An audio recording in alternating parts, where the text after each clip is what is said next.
All right, guys, Freckle is now finally ready. If you do not see the Freckle app when you log into Clever, the way that you are going to get to it is to go to your Renaissance app, so the one with the big R like this. Go ahead and click there.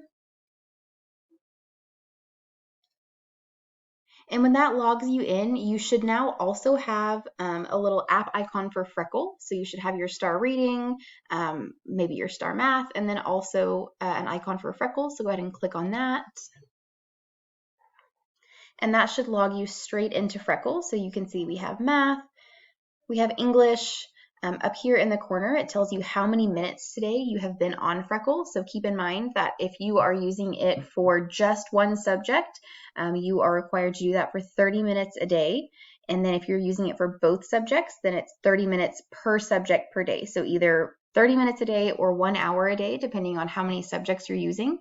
If you have any trouble or if you do not see this listed when you log in, please let me know.